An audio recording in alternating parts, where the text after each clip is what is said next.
روح نترك الالعاب ما تلعبش فيه هنايا. بصح عليه لو كان من بكري عندنا مشكل ما عندناش نحقوش نتائج في منتخب اقل من 20 سنه. علاش حسب رايكم لا فورماسيون ناقصه؟ سي با لي ميور كي سون شوازي، هذه رسمي. تاخذ من الاو 15 ولا تصيب في 25 ولا شحال اللي يخيروا 27 ولا 25 ممكن تصيب واحد العشرة ولا تاع البيستون اللي يزحموا يجينيو الاخرين ولي بارو يديروا لهم لي بريسيون الاخرين باش يلعبوهم لاخاطرش باش تسيلياه او وقت ما عطالو. هذه في الكلب تحكي في الكلب يعني جايك تبدا من تم الصحراوي يبدا روح ديريكت لعب الفوق فهمني. معليش هذه كاع لي كاتيجوري هكذا هذه وحده.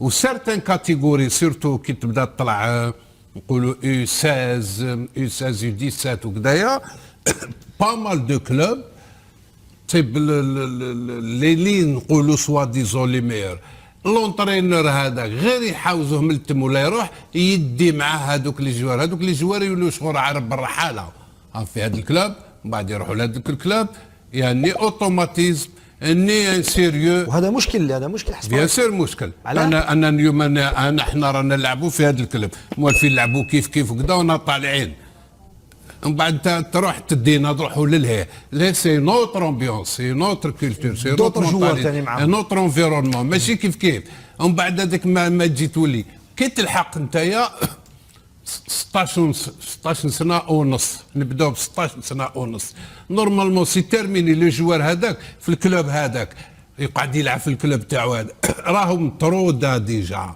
سيتادير راهو يطبطب في ليكيب ماشي اسبوار. احنا اسبوار يديروه 21 وعلاش نضحك انا نضحك تقولوا لي 21 سنه اسبوار 22 اسبوار انا نحي هذاك ما تنجمش تلعب في ليكيب نحيك وروح ديفيزيون 2 روح نترك الالعاب ما تلعبش فيه هنايا. بصح عليه لو كان نتبع لا لوجيك تاعك انت تقول باللي في لي كاتيجوري رجال المشكل راهو في المعرفه 10 نقولوا 15 يا سيدي معرفه. كاين 4 5 في الكلوب ماشي معرفه يعرفوا يلعبوا صح. كيفاش انت ايكيب ناسيونال اللي تخير لي ميور تاع لي كلوب كيف تخير ما تحش تخير تاع المعرفه او يبان في السينيور في ليكيب ناسيونال تخير من هذوك اللي ماشي تاع معرفه يعرفوا يلعبوا. الجيري كامل ما نقدروش نخيروا 23 جوار يمثلونا في لي كاتيجوري جون اي 17 اي 19 اي 20 اي 21 ملاح. الجيري نشوفوا برا في لي جون يعرفوا يلعبوا. كيف تلحق انت ليكيب ناسيونال توجور تدي سقله توجور بارتير دو لا اوتوماتيكمون يورا با اون بون فورماسيون للجوار.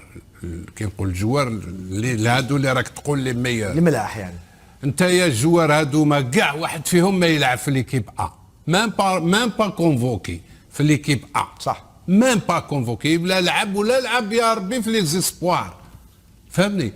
كي طلعوا سينيور 23 ans 22 ans ابوبري شحال هكذاك خلاص مازالوا عنده لا مونتاليتي تاع اسبوار عنده لا مونتاليتي يلعب كيما يلعب تحت في لي يو 20 هذوما اي نو الور كو لو كونترير تا كي ترميني انا 17 في ليكيب سينيور 17 سمع مليح كي نلعب انا 17 نلعب مع لي سينيور مام غدوه كاين كوب دالجيري تاع لي يو هادو 17 ولا كي نحبط توجو نولي نبان فور عليهم خلاص ماشي فور عليهم باسكو طلعوني باسكو وليت نلعب كيما الفوق لتحت خلاص اني فتكم بالبزاف مي كي ما يروحش ما يقعدش الفوق يقعد غير يطلع يقعد يبريكولي في اللعب ديالو سون بارلي دو لا فورماسيون مي بروغريسيش. تكلمت على المرحوم الله يرحمه كرمالي الله يرحمه هادوك لي جوار كاع اللي راك تتكلم عليهم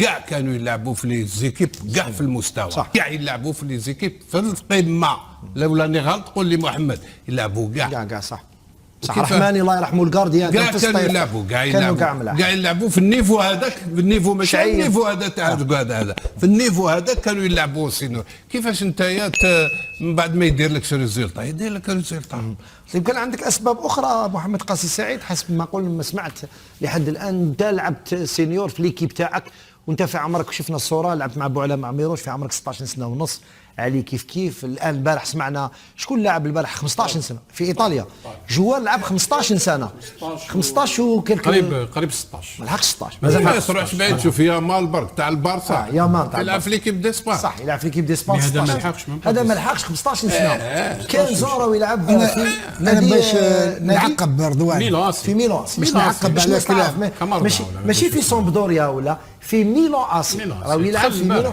15 سنه و200 يوم اعتقد مازال ما لحقش 300 وشي باش لا ما لحقش 300 ما لحقش باش نعقب ما لحقش عام. ما لحقش عام. باش نعقب على كلام تاعي على لي زونترينور اللي يديو اللاعبين. اليوم عندك امكانيه باش ما تخليش لونترينور يديو اللاعبين لي باسبور تمسهمش اذا كان واليوم تقدر دير لي باسبور للجوار في تاعك. الكلوب صغار ما عندهمش لا دير لي باسبور دير لي باسبور ما تديهمش هذه وحده. ومن بعد لا فورماسيون ديالهم حنايا رضوان المدرب تاع يو 14 ولا يو 12 ولا يكون يدرب يحب يطلع مع اللاعبين ديالو لما يطلعوا هذوك يو 12 يطلعوا يو 14 يحب يطلع معاهم وتاع اليو 14 يحب يطلع يو 17 وهي رايحه. ولكن اليوم في العالم في كره القدم يا دي سبيسياليتي سمير يو 12 انترينور يو 12 يقعد في اليو 12 من بعد هذاك الجوار كي يطلع اي 14 يصيب ان انترينور فورمي بور سيت كاتيجوري اللي في بورصه اي نسيت سميت حنايا لا حنا المدرب اذا كان بدا مع الاي 12 يقول لك انا نطلع معاه حتى نلحق سينيور ما تنجمش. هنايا هذا مشكل. وزيد التكوين ومن بعد مرحبا بكم في نشرة سريعة لأبرز أخبار كرة القدم. ديكو يفجر مفاجأة. نيكو ويليامز لم يكن هدفنا الأول في الصيف. في صيف حافل بالتكهنات والمفاوضات تصدر اسم نيكو ويليامز نجم أتلتيك بلباو عناوين الإخبار بسبب ارتباطه المحتمل بانتقاله إلى برشلونة. وبدا في مرحلة ما أن الصفقة وشيكة، لكنها انتهت بانعطافة دراماتيكية عندما وقع ويليامز عقدا طويل الأمد مع ناديه الحالي أتلتيك بلباو لمدة 10 سنوات. هذا القرار ترك برشلونة في موقف محرج، حيث كان النادي الكتالوني يتوقع إتمام الصفقة. أثار هذا الفشل جدلا داخليا في برشلونة، حيث وجه رئيس النادي خوان لابورتا أصابع الاتهام للمدير الرياضي داكو، متهما إياه بالفشل في إدارة المفاوضات. ومع ذلك دافع ديكو عن موقفه موضحا تفاصيل ما حدث ومبررا قرارات النادي. ديكو يكشف تفاصيل فشل صفقة ويليامز. في مقابلة مع صحيفة موندو ديبورتيفو الإسبانية، أوضح ديكو أن نيكو ويليامز لم يكن الخيار الأساسي الذي يستهدفه برشلونة، وقال: لم يكن نيكو الملف الشخصي الذي كنا نبحث عنه بالضرورة. صحيح أنه يمتلك القدرة على اللعب في مركزي الجناح الأيمن والأيسر، لكن خطتنا كانت مختلفة. وأوضح أننا نحول فيران توريز إلى مركز المهاجم الصريح رقم 9، مما يعني أننا لم نكن بحاجة إلى لاعب يشغل مركزي الجناحين فقط. إذا أحضرنا نيكو كنا سنحصل على جناح متعدد المواقع، لكنه لن يحل مشكلة مركز الهجوم الصريح. وأضاف ديكو أن مبادرة الانتقال جاءت من وكيل ويليامز وليس من برشلونة، وقال: عندما يتصل بنا وكيل لاعب كبير مثل نيكو بالطبع نتحدث. هكذا تعمل كرة القدم، لكن في النهاية لم يكن اللاعب مقتنعا بالشروط التي قدمناها. وأشار: وكلاء اللاعبين لديهم مصالحهم الخاصة، ونحن لا نعرف دائما كيف تدار الأمور من طرفهم. لم يكن هناك أي نزاع، الأمر بسيط جدا، عرضنا شروطنا ولم يتم قبولها فسلك كل طرف طريقه. وأكد ديكو أن برشلونة تمسك بموقفه خلال المفاوضات، مشيرا إلى أن النادي رفض الخضوع لشروط وكيل اللاعب.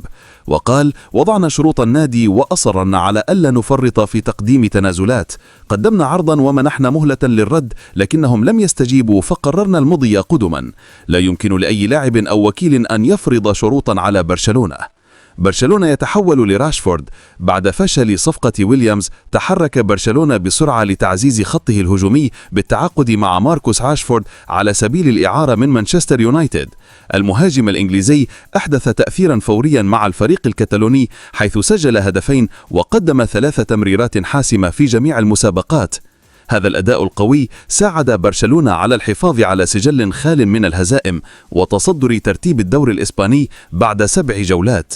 وعلق ديكو على خيارات برشلونة الهجومية خلال فترة الانتقالات الصيفية، مشيرا إلى 3 أسماء كانت تحت النظر: نيكو ويليامز وماركوس راشفورد ولويس دياز.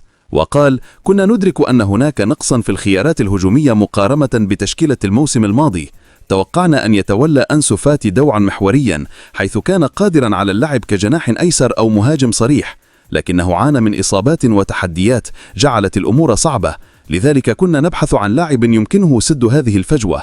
لويس دياز كان مناسبا وراشفورد كذلك. في النهاية الأمر يتعلق بالتوفيق ومدى ملائمة اللاعب لاحتياجات الفريق.